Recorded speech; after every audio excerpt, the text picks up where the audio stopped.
It's normal to feel anxious before or during a flight. Some people get panic attacks and cannot handle being in an airplane. I myself used to be scared when I was younger and always felt anxious just by thinking of being inside a plane, but then I learned more about them and realized it isn't scary at all. Even when I feared airplanes before, at the same time I loved them and were fascinated by how such a big metallic thing can easily take off like that and carry hundreds of passengers. If you are scared of flying, or just interested in the basics of the airplane, from what I have learned that is, I'm here to explain how it works and why it isn't dangerous at all. To make it simple, I have divided most of the common reasons of airplane fear into 3 parts. Part 1, Sounds and Noises. Airplanes make lots of noises. There are lots of different mechanics in it that will make weird sounds. Some feel concerned because of it and might even wonder if something is wrong with the aircraft. Let's listen to some of them so I can explain why they make these sounds. Extension and retraction of flaps. When the flaps extend or retract, they make this noise.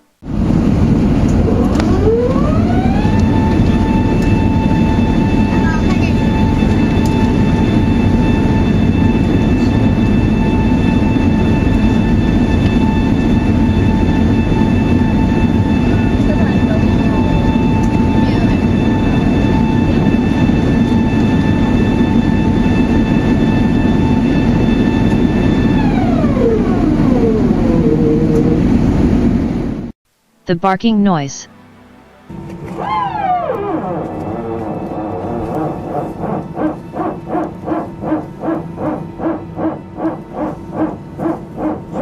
This noise comes from the aircraft's hydraulic systems, power transfer unit, or PTU. You will hear this if you are on an Airbus. In other words, this is completely normal and there is no need to worry about it. It's how it's supposed to sound. If you're interested, watch Captain Joe's video for more information, he explains this well. Gear noise.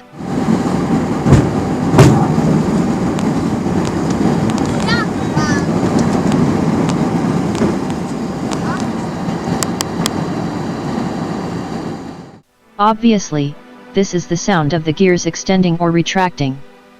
Sometimes it can be heard as a slight boom and you can even feel it sometimes, usually when it's extending. Ding sound. You might already know that this sound indicates that the seat belt sign is on, and you will also hear it when the sign is turned off. Usually, before takeoff, you will hear it 4 times in a row, to make sure everyone have their seat belts on.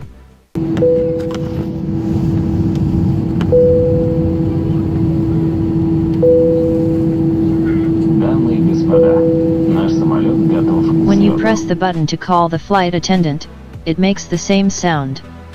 Engine roaring sound.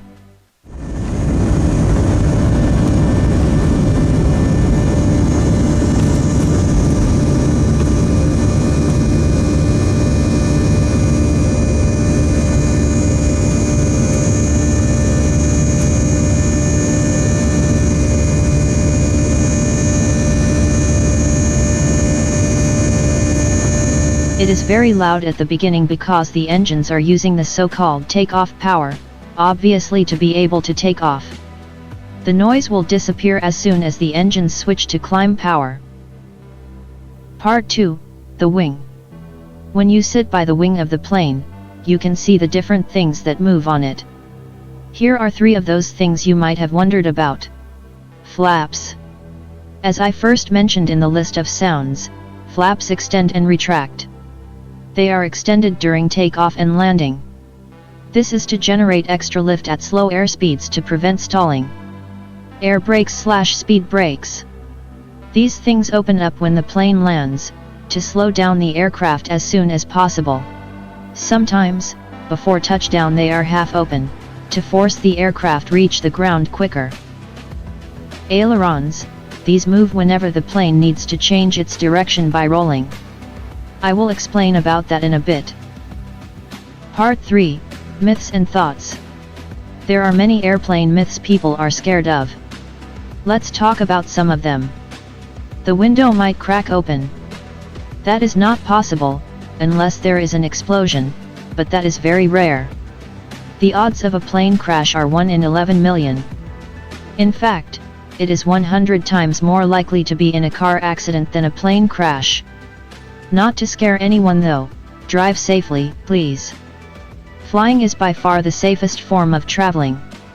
Also, have you ever wondered why those little holes exist in the windows? It's there to regulate cabin pressure. It's a common myth that those holes might cause the window to crack open, but obviously they don't. They have their purpose. What if one of the doors opened during the flight? Also not possible. The doors cannot be opened during mid-flight. If anyone were stupid enough to try it, they would fail because it is simply not possible to open them while airborne. What if the pilot falls asleep during the flight? Thing is, they can sleep during flights, but it is controlled resting.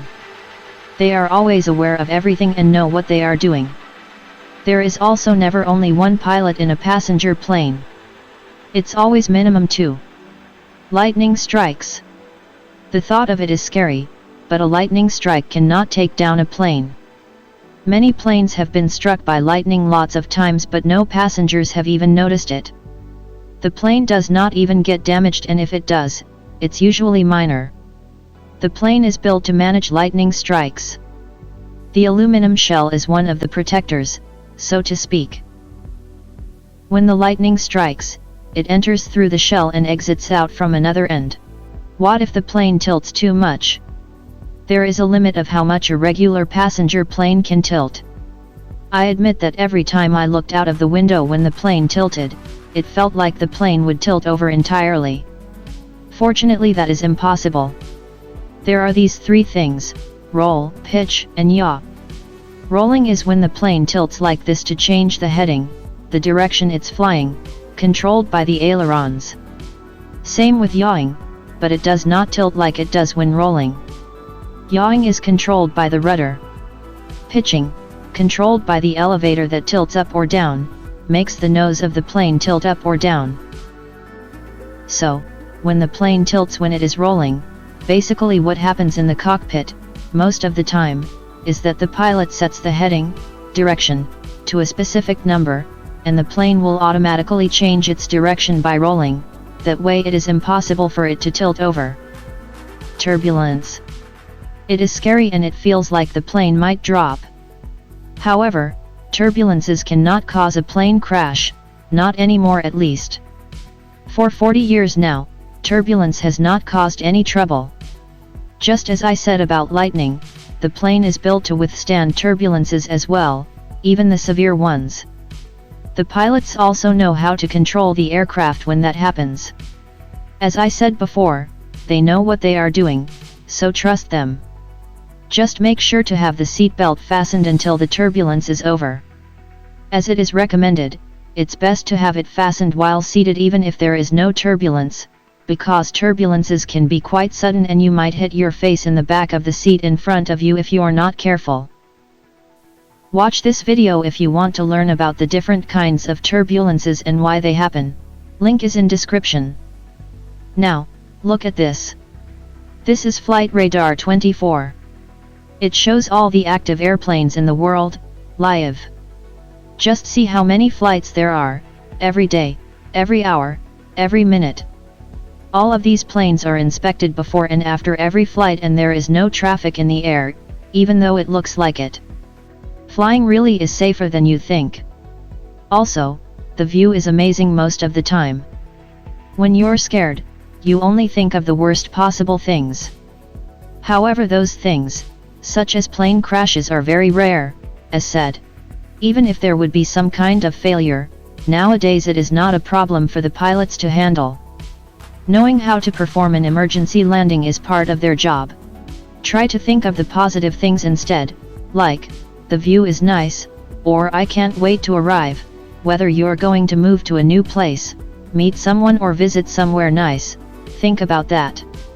Think about how much fun it will be to finally arrive. During the time of the flight, do whatever makes you feel comfortable. Read a book, listen to music, watch movies, play a game, or just sleep. This is what I do. Since I am kind of an airplane nerd, I sometimes try to guess how high up we are, or how fast we are traveling. In my opinion, the most exciting parts when flying is first, the takeoff, because I like how loud the engines are at the beginning and the feeling of taking off is amazing. Second one is the landing. That's when the boring hours are over and the fun begins. I try to guess the exact time when the gears will come down, when the flaps will extend / how much they will extend and what altitude it is and so on. Enough about me though, never get tricked by those action movies or airplane myths that people make up. Instead, think logically and you'll understand that flying isn't bad at all.